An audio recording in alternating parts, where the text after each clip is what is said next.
This is KGW News at noon. Like Gonzaga, we're going to keep going until we get this one done. All right. Washington Senator Patty Murray is talking about equal pay for women. She wants to see that and a national championship for the Zags soon. Good afternoon, everyone. I'm Brenda Braxton. This is all to mark Equal Pay Day. Look at all these female lawmakers. They're there holding up signs outside the U.S. Capitol building in Washington, D.C. So think of it this way. It takes women roughly a year and 3 months to earn what a man makes in 1 year. So today, April 4th, women essentially break even. These lawmakers are reintroducing legislation to strengthen protections for women in the workplace. The Paycheck Fairness Act updates the Equal Pay Act and reaffirms that every worker in America should be paid based on the quality of their work, not based on gender. Oregon Congresswoman Suzanne Bonamici is also talking about this today. She says pay isn't the only setback women face on the job. She spoke this morning in Washington, D.C., saying she wants to see working women get flexible schedules, paid sick days, and benefits to help them balance responsibilities at home and at work. When families don't have to choose between keeping their job and caring for their families, we know they're better off, there are better outcomes for children and better outcomes for parents. And right here in Portland, local businesses are getting involved. KGW's Tim Gordon is live at Catlin Gable School here in Portland. So, Tim, you spoke with a high schooler making a push for equal pay. Right, Brendan, you're going to hear from her in just a minute. She helped lead a local effort called 20% Counts. It has businesses giving 20% discounts to show how much that adds up to, the same amount the average woman makes in this country, less than men. Yeah, for women of color, the wage disparity is much worse. The numbers are all laid out by an organization called Lean In. This is their website. Lean In was founded by Sheryl Sandberg, a top executive at Facebook, who wrote a book on gender equality. And we're not there yet. Despite the fact the original Equal Pay Act was signed by President John F. Kennedy in 1963. Angela Liu says she's inspired by her mother, who immigrated and worked 2 jobs to support her. So getting businesses involved to raise awareness, pay equality made sense. I'm not in the workforce right now, neither are my peers, but we all will be entering the workforce soon. And I just think that all of us push for gender equality here at Catlin, and I think economic equality is such a huge component to that, and equal pay is really fundamental to economic equality as well. So we just thought it was a really important issue to work on here. So here's who she got to help: the local businesses participating with 20% off deals, Bruvana offering brewery tours, Bridge and Burn, a clothing place, and the list goes on. You can see Sloan Boutique, very popular, and Twist frozen yogurt fill out the list. So it's a good day to support them. And how about Angela Liu? She started this branch, really, of Lean In here in Portland when she was a sophomore. She's a senior now. She's going to Columbia University next year. Brenda, I think maybe we'll vote for her for president someday, and hopefully she'll get equal pay at that point. Back to you. Absolutely. An impressive young woman. Tim, thanks. Startling new numbers this noon on just how many women at Portland State University report sexual violence. 1 out of every 7 undergraduate women says she experienced some form of sexual violence at PSU last year. While those numbers may seem high, PSU says the national rate is even higher. It's between 21 and 23%. More than half of PSU women say the perpetrator was not a university student or employee. Another 36% say their attacker was another student. This information comes from PSU's first sexual misconduct survey. Students took it during the spring term last year. Today, Brenda Tracy is launching a new effort to combat sexual violence. She says she was drugged and gang raped by Oregon State University football players in 1998. Her new effort is called Set the Expectation. It's a pledge aimed at male athletes in college and in high school. The idea is to get them talking about consent, sexual assault, and domestic violence. The Washington County Sheriff's Office needs help tracking down a missing blind man. This is 53-year-old Gustav von Shields. His roommate says he left their home on Southwest Kinnaman Road and he could be suicidal. Vaughn Shields is legally blind and uses a cane to get around.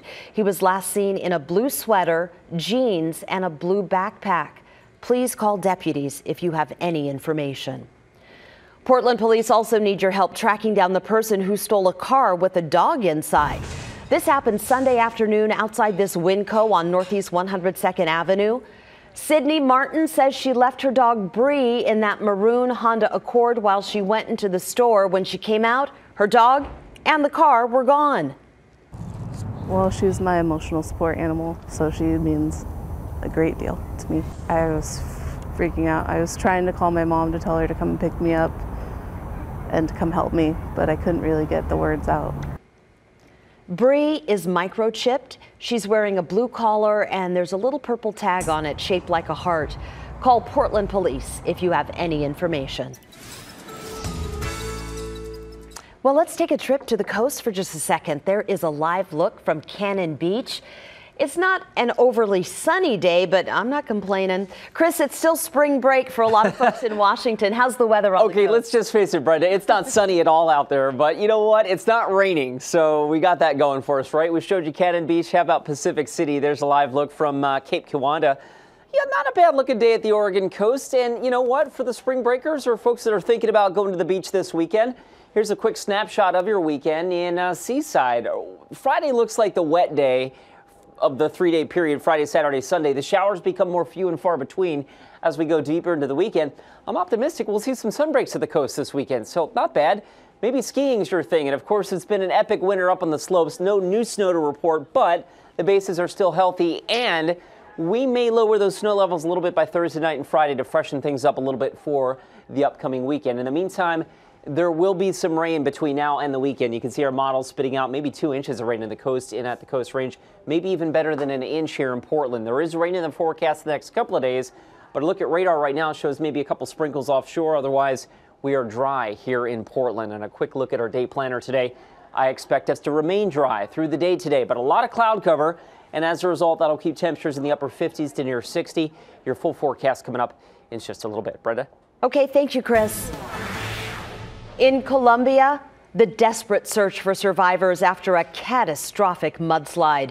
Rescuers have been going at it now for 4 days. Officials say more than 250 people died after an avalanche of water, mud, and debris swept through a small city. Hundreds are still missing. You can see the extensive damage. Homes were flattened and cars just drowned in mud. Also in Russia, authorities are saying that they do have an idea of who's responsible for killing 14 people on a subway in St. Petersburg. This happened yesterday. NBC's Bill Neely tells us about the suspect and how the city is remembering the victims. Investigators say the bomb on the metro carriage was packed with nails and ball bearings. It tore through metal and people, the injured treated on a station platform. Authorities in neighbouring Kyrgyzstan named the suspect as a 22-year-old Russian citizen with links to Islamist militants. Amid the smoke, clues. Investigators are examining debris and explosive residue, security camera footage, and above all, a second bomb. Investigators say the bomb at this metro station was meant to be even more powerful. Disguised as a fire extinguisher, it was found and disarmed. It will be a goldmine of forensic information. It's still not clear if one man was behind both bombs. No group has claimed the attack.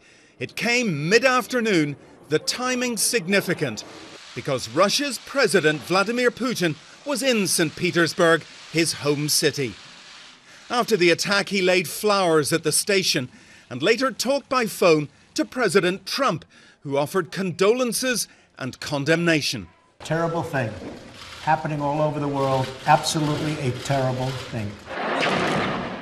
The attack comes amid Russia's ongoing bombing of Syria that's brought threats of revenge from ISIS. Putin said bombing Syria would stop terrorism reaching Russia. It hasn't. This morning, more flowers for the victims. More prayers after the city's first underground terror attack. Well, the flowers are still being laid at this metro station. The White House said that in that phone conversation, Presidents Trump and Putin agreed that terrorism must be defeated decisively and quickly. Not so simple here. 7,000 Russians went to Syria to fight for ISIS. Many are back. Russia today is on high alert. Back to you. And 2 people are recovering from injuries after this crash in Forest Grove. Sky 8 shot this video this morning. It happened on Highway 47 and Spring Hill Road around 6:30. One of the people injured is a child. Police say both will recover, though. No word yet what caused the crash.